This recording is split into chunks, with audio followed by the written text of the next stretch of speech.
Assalamualaikum warahmatullahi wabarakatuh. Perkenalkan, nama saya Muhammad Iska dengan NIM K1523050. Di sini saya akan menjelaskan tentang mesin las ya teman-teman. Sebelumnya, mesin las adalah alat yang digunakan untuk menyambung logam. Pengelasan atau welding adalah teknik penyambungan logam dengan cara mencairkan sebagian logam induk dan logam pengisi dengan atau tanpa penekanan dan menghasilkan sambungan yang kontinu. Jenis-jenis las ada 3 ya teman-teman, yaitu yang pertama ada las listrik, yang kedua las karbit, dan yang ketiga las laser. Di sini yang akan saya bahas yaitu las listrik ya teman-teman. Sebelumnya, apa sih itu las listrik? Nah, las listrik sendiri adalah suatu alat industrial yang digunakan oleh profesional, welder atau tukang las untuk melakukan pengelasan atau penyambungan material industrial yang berbahan besi, tembaga, dan lain sebagainya, di mana mesin las menghasilkan panas yang melelehkan material dan pengelasan agar dapat disambungkan. Itu tadi sedikit dari penjelasan tentang mesin las ya teman-teman, dan yang saya akan bahas di sini yaitu las listrik.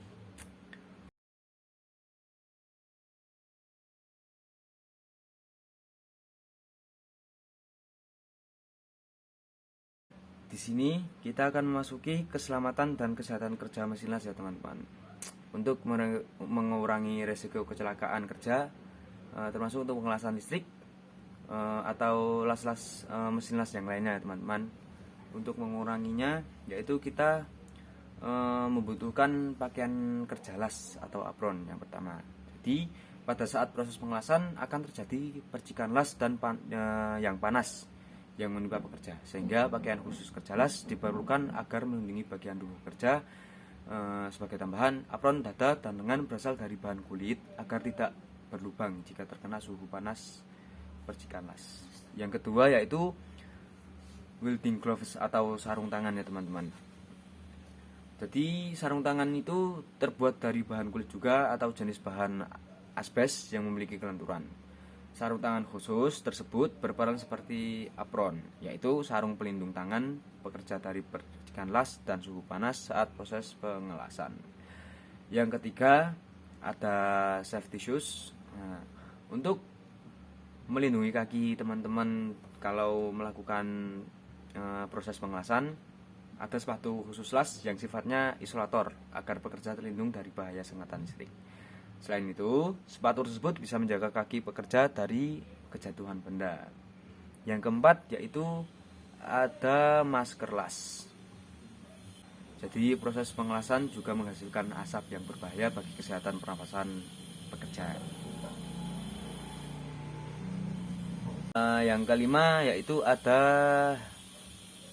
helm atau topeng las. Bagian wajah pekerja dilindungi dengan menggunakan helm atau topeng las. Selain pemaparan las dan suhu tinggi, proses pengelasan juga menghasilkan sinar las yang mempengaruhi mata jika tidak dilindungi.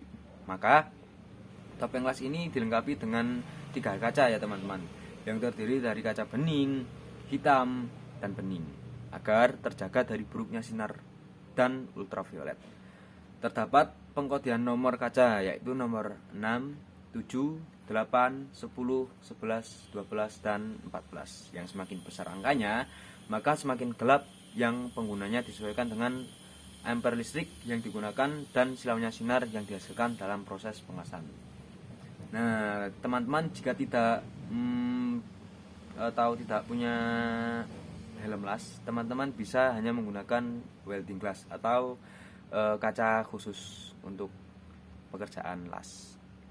Itu tadi sedikit dari keselamatan dan kesehatan kerja dari mesin las ya teman-teman. Jadi kita akan masuki prosedur penggunaan mesin las. Untuk prosedur penggunaan mesin las, teman-teman perlu mempersiapkan APD dan peralatan lainnya terlebih dahulu. Sebab pengelasan memiliki risiko yang cukup besar, yaitu tersengat listrik, terkena percikan panas dari mesin las, sinar ultraviolet, asap las yang mengandung bahan berbahaya, dan sebagainya. Nah, itulah pentingnya mempersiapkan alat pelindung diri atau APD sebelum melakukan pengelasan. Pastikan APD dipasang dengan benar dan mampu menutupi seluruh bagian tubuh sehingga tidak ada area yang terkena risiko pengelasan.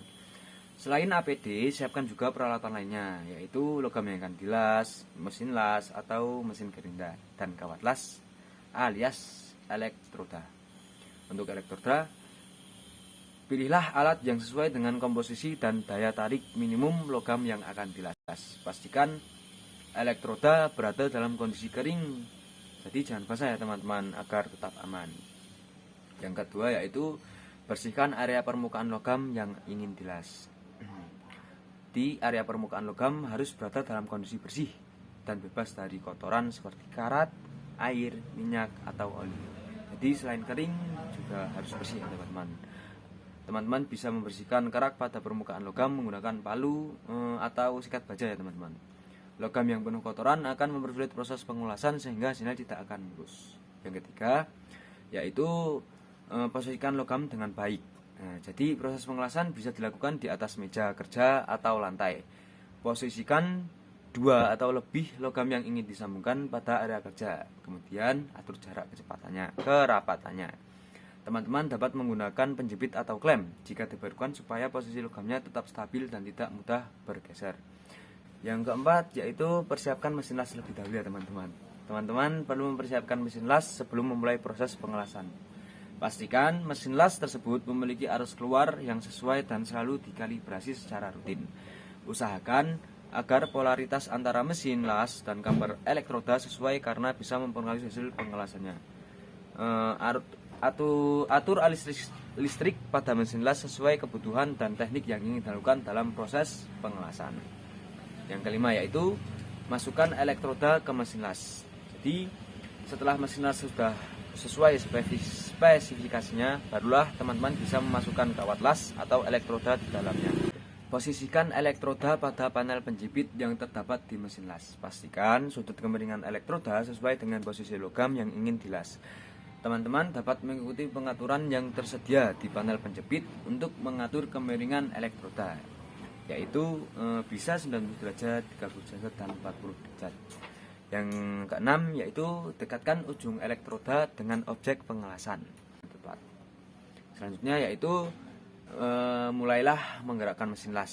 Proses pengelasan pun dimulai. Pastikan teman-teman sudah memakai kacamata las atau masker pelindung agar lebih aman ya teman-teman. Mulailah menggerakkan mesin las sesuai arah yang diinginkan hingga dua logamnya saling menyatu.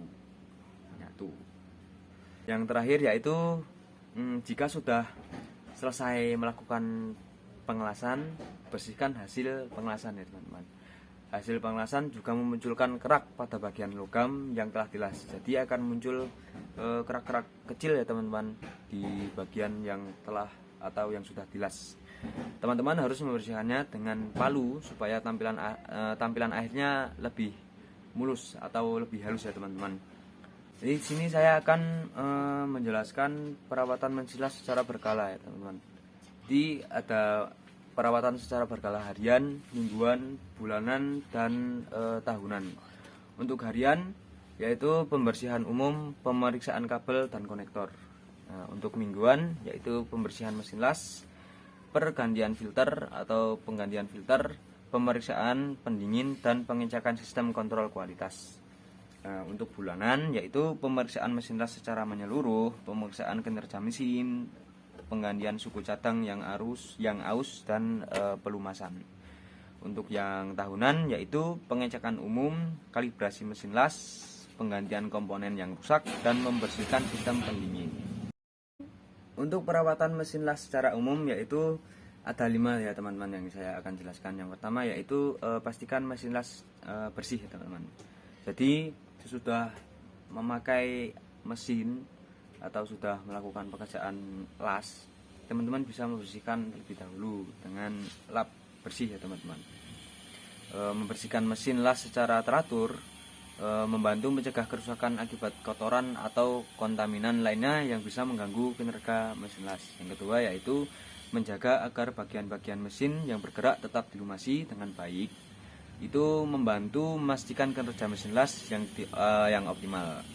teman-teman bisa menggunakan pelumas yang disarankan oleh pabrikan ya teman-teman. Yang ketiga yaitu cek koneksi. Memeriksa kabel dan konektor secara teratur membantu memastikan konektivitas yang tepat dan mencegah gangguan akibat koneksi yang lemah atau longgar.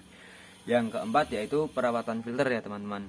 Jadi menjaga filter udara dan filter bahan bakar bersih dan tergantung secara teratur, membantu mempertahankan suhu kerja yang optimal dan mencegah kerusakan mesin las akibat kontaminan.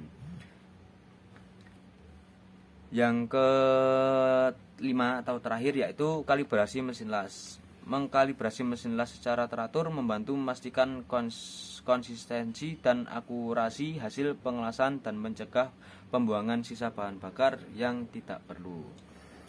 Baik, jadi itu sedikit dari penjelasan saya tentang mesin las ya teman-teman. Dari penjelasan apa itu mesin las, lalu K3L hanya prosedur penggunaannya dan cara perawatannya. Jika ada salah kata dari saya mohon maaf. Sekian dari saya.